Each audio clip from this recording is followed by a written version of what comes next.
Hello class. This will be the last video for the second floor plan before moving on to the next assignment. It's basically just setting up the title block, and this does have a specific requirement that I want you to do. So of course we've been drawing in model space to full scale as we always do, but if we need to print this out, in this case on 11 by 17, we have to set up the paper space or the layout space as it's called. And if you recall, in the first floor plan we did that. We set this up, and here's the first floor plan.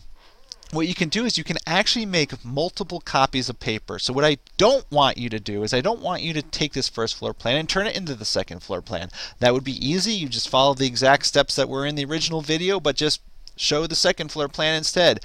What I want us to have is I want us to have the first floor plan and the second floor plan papers saved, so you can always go back to it, because that's how it would work. Because you don't want to go to the second floor plan, print it out, and then next week have to print out the first floor plan again, and then have to redo the setup again.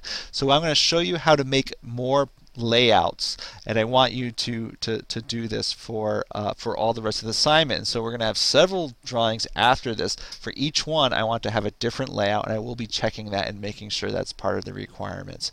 So there's a couple of things that we can do for this. The first thing I'm going to do is, just so it becomes clear, I'm going to take our first floor and make sure it says that we know that's the first floor tab. And so I'm going to change the name. This was our standard default template, 11 by 17 landscape. So I'm going to right click with my mouse on it. And I'm just going to say, whoop, I don't mean to say delete. That was a mistake. Let me cancel that.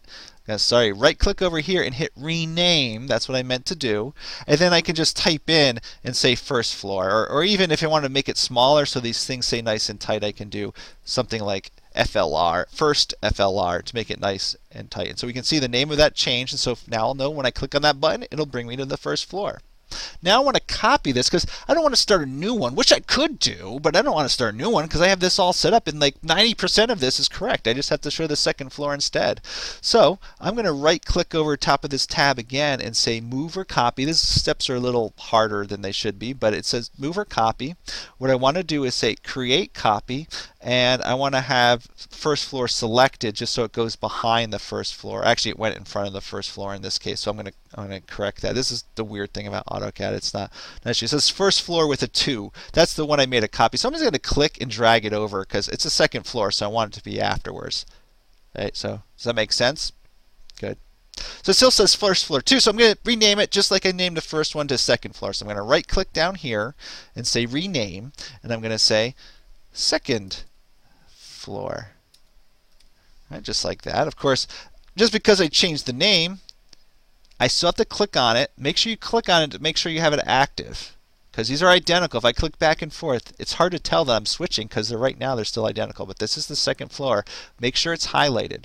That said, just because I changed the name, this still is the first floor, showing the first floor. It still says first floor here. So the last few steps are to edit that. So what I'm going to do is I'm going to double click inside my viewport. I'm going to pan down. I did my second floor above, so if I just sort of pan by pushing down my scroll wheel down, I've got my second floor. I want to center it all nice. One thing you want to do is you want to make sure it's still to scale, that it says 3/16 equals a foot. If not, click on this arrow and select 3/16 of a foot. It's really easy when you're panning to accidentally also scroll like that and set it to the wrong scale. If you do that, no problem. Just sort of get the second floor plan in the center, and again, make sure it says 3/16 of an inch equals a foot. It's very important to get them to scale, and be very careful when you're panning and make sure you do that. Of course, the last few things we need to do that, I'm going to click outside to deactivate the viewport. I'm going to come over here, double click on my text to say second floor plan, make sure caps lock is on. Second floor plan. Your name should already be on it because you should have done that from the first assignment.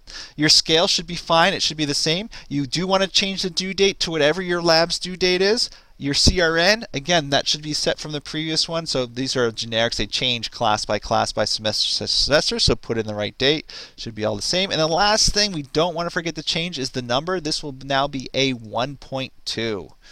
That's a second drawing. So you make those changes. You save your file, and you're good to get this printed out and turned in and looked at and corrected. So congratulations on finishing on your second floor plan. The next assignment will move into a couple elevations. So I'll be making those videos shortly.